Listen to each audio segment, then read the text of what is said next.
She was rejected on a Christmas blind date until twin little girls asked, "Will you be our mom?" The snow fell gently over downtown Chicago, dusting the streets in shimmering white as Christmas carols drifted from cafe speakers and storefronts glowed with golden light. Inside a cozy corner booth of mistletoe brews, Serena Hale sat alone, her untouched peppermint latte growing cold. Across from her, the chair remained empty, its occupant having left just 20 minutes earlier. "I'm sorry, Serena," he'd said, barely making eye contact. "You're lovely, but I just don't feel that spark." The words stung more than the icy wind outside. It had been her first blind date in over a year, set up by her well-meaning coworker, and she dared to hope. But now, on Christmas Eve, she was left with nothing but a crumpled napkin and the echo of her own loneliness. She blinked back tears, watching families laugh and couples lean close over mugs of cocoa. The holiday cheer felt like a cruel spotlight on her solitude. Then, two small figures appeared beside her table. "Hi," one of them whispered, tugging at Serena's sleeve. They were identical, rosy-cheeked, wide-eyed, bundled in matching red coats with tiny snowflake mittens. Serena smiled faintly. "Hello." "Are you sad?" the other girl asked, tilting her head. "A little." "I'm Mary," the first said. "And I'm Lainey," the second added. "We saw you sitting all by yourself." Before Serena could respond, a tall man hurried over, slightly out of breath. "Girls, I told you not to wander off." He knelt beside them, his dark eyes warm but weary. "I'm so sorry," he said to Serena. "They're curious souls." "It's okay," she replied softly. "They're sweet." He stood up, brushing snow from his coat. "I'm Adrian Wells. We just moved here a few months ago." He glanced at his daughters, then back at Serena. "We're still getting used to things." There was something in his voice, grief, perhaps, carefully tucked beneath politeness. She recognized it. She'd carried that same weight after losing her own mother 2 years prior. Adrian noticed her half-empty cup and the untouched pastry. "You're not celebrating tonight?" Serena shook her head. Plans fell through. Adrian paused, then offered a quiet smile.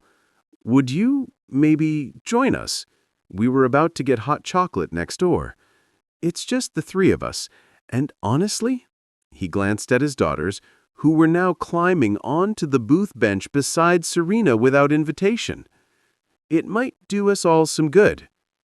Serena hesitated, but the twins were already pulling her hands, giggling. "Please," Mary said. "You can sit with us," Lainey added. Something inside Serena softened. "Okay," she said.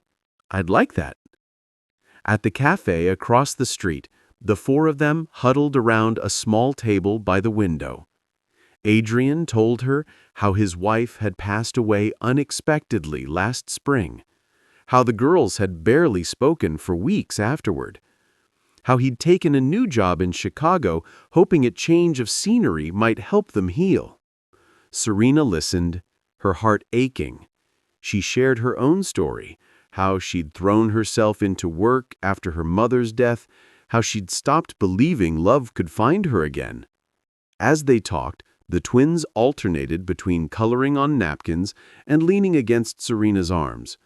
At one point, Mary climbed into her lap without asking, and Lainey followed. Serena held them gently, as if they were made of glass, yet somehow they fit perfectly.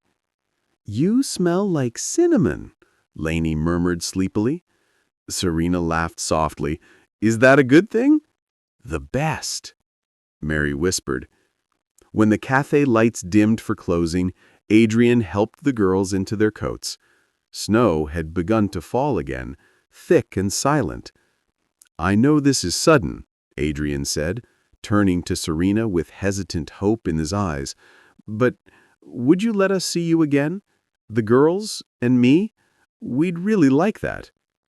Serena looked down at Mary and Laney, their mittened hands clasped around hers.